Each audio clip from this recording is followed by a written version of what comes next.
पढ़े मोर विषय वस्तु औषधीय मुख्य उद्भिदମାନଙ୍କର ଉପଯୋଗ।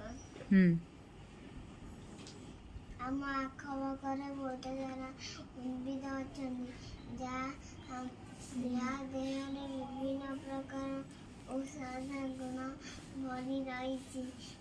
ବେଲ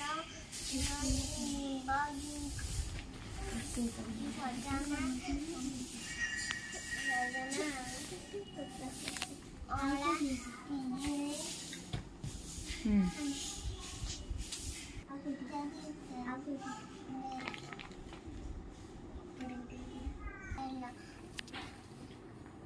এই পত্ରରେ ভিটামিন ଏ ବି ସି କ୍ୟାଲସିୟମ ଆଇରନ୍ ଗୁଣ ରହିଛି।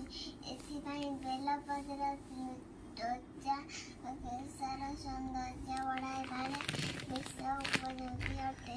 ଯଦି ଆପଣଙ୍କ ପାଟିରେ ଘା ହେଉଛି ତେବେ ନିୟମିତ ସକାଳେ ବେଲପତ୍ର ଖାଇବା ଦ୍ୱାରା ଏଥିରୁ ମୁକ୍ତି ମିଳିଥାଏ। ବେଲପତ୍ର କାଢ଼ା ପିଇବା ଦ୍ୱାରା ଜ୍ୱର ବ୍ୟଥିରେ ସାଙ୍ଗେ ସାଙ୍ଗେ ଉପଶମ ମିଳେ। ଏହା ଉନ୍ନତରୁ ରକ୍ଷା କରିଥାଏ। ନିମ୍ବ ଆଣ୍ଟିଭାଇରାଲ ଆଣ୍ଟିଫଙ୍ଗଲ ଆଣ୍ଟିବ୍ୟାକ୍ଟେରିଆ ଗୁଣ ଥିବାରୁ ଏଥିରେ ବହୁତ ପ୍ରକାର ଔଷଧ ତିଆରି ହୁଏ। ନିମ୍ବ ପତ୍ରକୁ ଖାଇଲେ ପେଟ ରୋଗ ଭଲ କରେ, ହୃଦୟକୁ ସୁସ୍ଥ ରଖେ ଓ ରକ୍ତ ସଫା କରେ। ତୁଳସୀ କ୍ୟାନ୍ସର ପରି ମାରାତ୍ମକ ରୋଗକୁ ତୁଳସୀ ପତ୍ର କମାଇଥାଏ। ମ୍ୟାଲେରିଆ ଟାଇଫଏଡ୍ ଡେଙ୍ଗୁ ରୋଗରୁ ଉପଶମ ମିଳିଥାଏ। ଝାଡ଼ା ବାନ୍ତିକୁ ନିୟନ୍ତ୍ରଣ କରିଥାଏ। କେଶରାଂଶ ରୋଗକୁ ରକ୍ଷା କରିଥାଏ। ଅଁଳା ଭାଙ୍ଗି ଯାଉଥିବା ଅସ୍ଥିକୁ ଯୋଡ଼ିଥାଏ, ଦାନ୍ତ ଯୋଡ଼ା କରେ। ଏହାକୁ ଖାଇବା ଦ୍ୱାରା ମୁକ୍ତି ମିଳିଥାଏ। ସ୍ମୃତି ଶକ୍ତି ବଢ଼ାଇଥାଏ। ତଣ୍ଟି ବିନ୍ଧା ହୋଇଥିଲେ ପିଜୁଳି ପତ୍ର ରସରେ ବିନ୍ଧା ସ୍ଥାନ ଲଗାଇଲେ ଉପଶମ ମିଳିଥାଏ।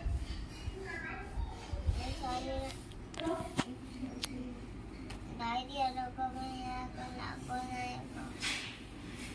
ସ୍ୱପ୍ନଦୋଷକୁ ନାଶ କରି ଶରୀରର ଓଜନ କମାଇବାରେ ସାହାଯ୍ୟ କରେ।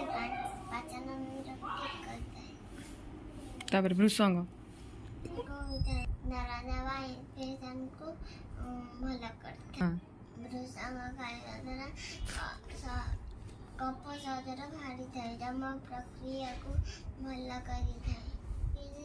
ତ୍ରୁଟି ମୋତେ କ୍ଷମା କରିଦିଅ। ଧନ୍ୟବାଦ। ଗୁଡ୍।